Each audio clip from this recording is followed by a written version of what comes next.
Let's go for the first one. I still own it. 31 years, ACF. Well, let me tell you a little story about ACF. Yeah, I don't mind. You can listen a few minutes, have your drinks a few minutes later for something, but I'll tell you the fast little story here. So I was a kid, 31 years ago compared to today, and I see this ACF, and I'm a workaholic, and I keep working on companies. I see this company sells for $30, and I'm looking at the rail cars they own, and I look at all the stuff that they got. They don't make any money, and I look at the, I'm an old gray and Madad guy. I still am, and you look and say, this is so cheap. So I take all the money I made. By that time, I had a fair amount of money. I mean, nothing like today, I guess, but enough to, put in 400 or 500 million or borrow it or whatever I did, and I bought a lot of the stock. So now we're going in. And we're saying, this is so cheap. It's $30, and they got all these assets. They're not making any money, but what the hell? So I finally get control of the company. I get the company, and now I go in, and I'm a good math guy. I don't believe in micromanaging, so I meet the CEO, and he said, "Oh, Mr. Icahn, we'd love to have you." I mean, after a bit of fight, we still love to have you aboard. Boom, boom, boom. I said, "Great, let's be friends." So they manufactured rail cars. I won't bore you with the details, but they had a lot of companies. And in the rail car business, the secret is very simple: that you make rail cars, but the government wants to incentivize you. So the government says, okay, in other words, you can depreciate the rail car over 5, 6, 7 years, but you can keep it for 40 years. So you get this great depreciation, so it's great tax incentive. So the secret is you got to make money, though, to use the tax benefits, right? So these guys kept buying companies, and every company they bought, they lost money. So that's what was the real problem.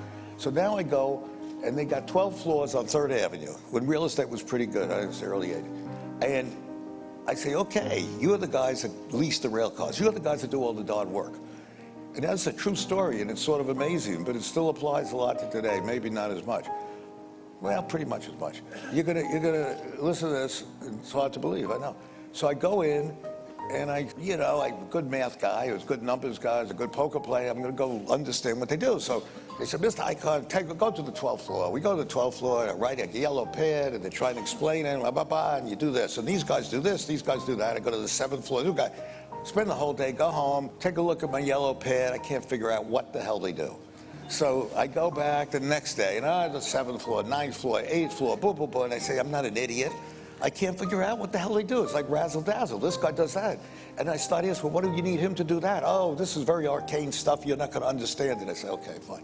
So finally I say to him, I'm going to St. Louis. I want to see the guy who's the COO. I want to see the guy that manages the stuff, that makes the rail cars. Don't go, Mr. Icahn, don't go. So I say, well, why shouldn't I go? He said, they're scared of you. I said, what do you mean scared? What did I do? He said, nah, they depend on us. They depend on us, and we tell them what to do, and they're very worried that you might do something with us. I said, well, I'm not threatening to do anything, but I'd like to see him. But don't go. So I go back, 8th floor, 9th floor, 7th floor, boom, boom, boom, boom, go back home, can't figure out what the hell's going on. So I said, screw these guys. So I called the guy, his name is Joe, in St. Louis. I said, look, Joe, I want to come see you. See, of course, Mr. Icahn, I'd love to see you. I said, do me a favor, don't tell the CEO I'm coming. I just want to come myself and talk to you, but don't get nervous about anything. He said, why should I be nervous? I said, right. This guy, Joe, is like a John Wayne character. He was a captain in the Marines, a tough guy. I was scared of him. And I'm sitting there looking at him, we're talking and we're laughing, and he's showing me stuff. I understand what he does. He does this, that, boom, boom, boom. So I said, I want to have a drink with you. So we go out and have a drink. And we're sitting there having a martini, the two of us. I said, Joe, I want to ask you something. I don't want you to think that I intend to do anything, because I don't want you to be nervous. You know, why should I be nervous? I said, I just want to tell you, I wouldn't know how many of those guys in New York you need to support your operation here, because I honestly can't figure out what they do. And he says, I'll tell you what you should do. I'll tell you how many supports I need. I need minus 30. So I go, I say, Joe, what the hell does that mean, minus 30? Because you don't have the balls to do what I'll tell you to do, just like that. I said, what's that? Get rid of all of them tomorrow. Get rid of all of them. And I'll need 30 people less that have to support them with the numbers that they don't need from me. So I go and I say, hey, it's unbelievable. I can't believe this. Now, today, I would have done it immediately, got rid of the whole bunch of 12 floors. But then I still was wondering, maybe this guy Joe's a little crazy. How could I get rid of 12 floors of people? So I figured, how do I do that? And meanwhile, I knew the guy who owned the building. And he said, you know, Carl, I could use the lease if you get out. And I don't think these people do anything. I watch them. And I said, bullshit, he's a real estate guy. What the hell does he know? So I now go and I figure, what the hell do I do? So there's a consultant around. And, you know, consultants are okay sometimes, you know, not too often, but sometimes. But I brought these guys in, nice guys, Columbia University in those days, and they were the great leasing experts of the world. You know, leasing, they do this for all these companies. I call them in, 3 guys come in, and one is a professor at Columbia, and he says, Mr. Icahn, we understand your problem. Very arcane. I said, yeah, I heard that word before, really arcane. So I say, I want to know what they do. Don't worry about it. 3 weeks, we'll be back. It's $250,000. I said, okay, I'll pay you $250,000. Come back in 3 weeks. They come back in 3 weeks. Now, this is sort of hard to believe, but it typifies America, but people don't believe it. Comes back in 3 weeks with book like this. Big book, you know, boom, boom, boom. Yellow graphs, red graphs, green graph. I say, hey, I ain't going to read this book. I said, and I'm colorblind anyway. So I say, all I want you to do, here's a yellow pad. I did very well in school. I'm a numbers guy. Tell me what they do. And I said, here's your $250,000. And I give it to him. And he looks at me, he smiles. He says, you know something?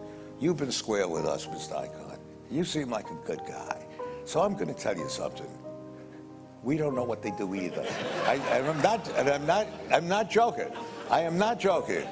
But here's the funniest thing. I mean, it's really sort of funny. I said, screw it. I called Joe up. You know, he comes over. He said, great, do it. I gave him this severance. Nobody was mad. Got rid of the whole 12 floors. Sold the lease for $10 million. That was a lot then. And if you shut down a grocery store, let's say you bought a grocery store and shut it down, you'd hear from somebody, you know, somebody didn't get the apples right, you know, the pears were rotten or something. If you had a flower shot, the roses wilted. It was like out of a science fiction movie. It's like they never existed.